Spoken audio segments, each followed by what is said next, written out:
Anwar Jamiila fuudheetu mana kaa'ee hin deemu seetani. Haadha manaasaa biratti mana kaa'ee manaan deemu seetani. Sumayyaan immoo erga mucaan sun baddee barbaadaa turreedhaan viidiyoo isaanii galgala argitanii tumtire. Ribaa keessan ilaaleen garuu baay'ee dadhabeera waan ta'eef galgala viidiyicha ribaa keessa ilaaleen rafeessin hin jedha. Garuu jechuudha wanti na dhibee na dhibuu didee na dhiisuu didee as keessatti Anwaarii mucaa xiqqoo sana fuudhee mana isaa kaa'ee haadha manaasaa bira kaa'ee ofii deema. Achi yoonnaan akka isheen ittiin deebitee dhuftee Saayidootti araaramtu malee waan biraatiin miti jedhe. Achi yoonnaan obboleettiin Saayidoo isheen Jarman bilbilaan balaa buustee Umaritti inni immoo silaa dideera. Umar faa maal jedhanii haadha manaasaattis dawwalanii haadha manaasaa argitan miti isheen mucaa fidde sun haadha manaa Anwaaridha. Nagaa sin gaafadhe garuu nagaan siniif haa ta'u kabajamtuu hordoftoota akkam jirtu nagaa keessanii. Ani baay'ee nagaa koo galata waaqaa ta'u baga jiraattan baga har'a geessanii egaa oduun kun suusiidhuma keenyadha.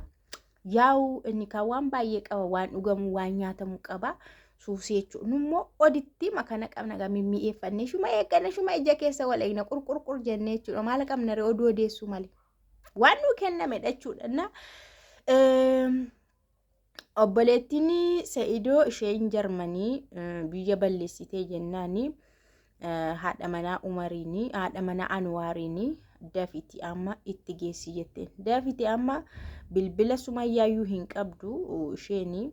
Ifin Sumayyaa nu hin beektu waan isin dhibu ati haadha manaa Anwaarii jettee viidiyoo sana irratti gaafatte iyyuutti. Isheen Jarmanii Sumayyaatti simtee bakka amma mucaan keessii dhufti amma obsi eegii bakka itti jirtutti bilbila kee kenneeraa fi bilbila irraa kaasii haadha manaasaatu sii fidaa jettee bilbila iyyuu isheetu kennee fi bilbila kennitee fi isa booda bilbila sanaan bilbiltee. Iddoo isaan jiranitti mucaa akkas gootee itti fiddee jechuudha. Maaliif fuudhereen rakkoon kan biraan jiru waanuma tokkollee waan taate iyyuu hin jiru. Sumayyaan karaa makanallee dhufte akka Saayiditti araaramtuuf jedhee yaade malee waan hamaa kan biraa tokkollee yaade miti. Anis immoo isheen dawwalaan ani yeroon itti yaadu mucaan kun nun beektu boosseedhuma yoo waan tokko taati. Amma yoomittis as teessi.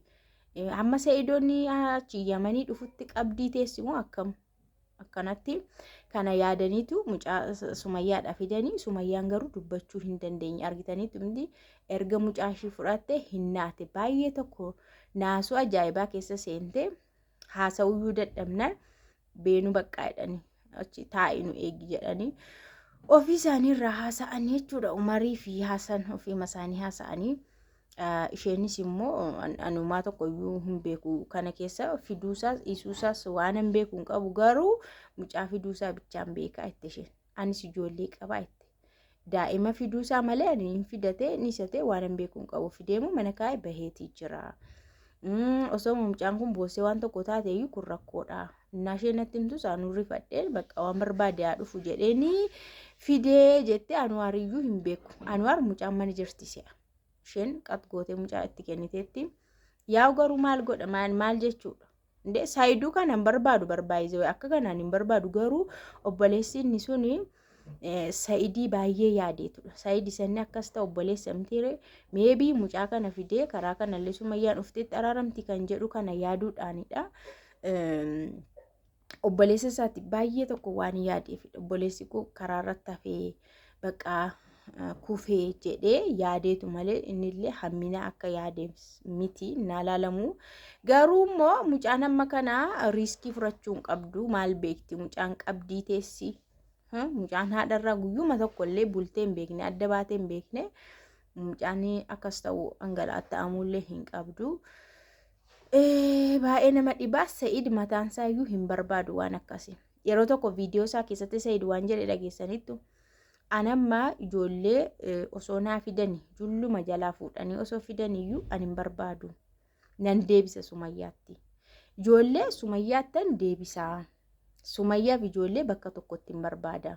Ijoolleen illee haadha dhabanii akka rakkatan hin barbaadu jedheetii jira jechuudha. Yeroo baay'ee yeroo isheen ijoollee na jalaa furatu jettee kan biraa immoo Yaasuun yeroo wayii ijoollee sana jalaa nu fudhaa yeroo inni jedheetu ani ijoollee qofa hin barbaadu. Utuma ijoollee bichaa fidaniyyuu ani ijoollee Sumayyaatti na hin nan deebisaa.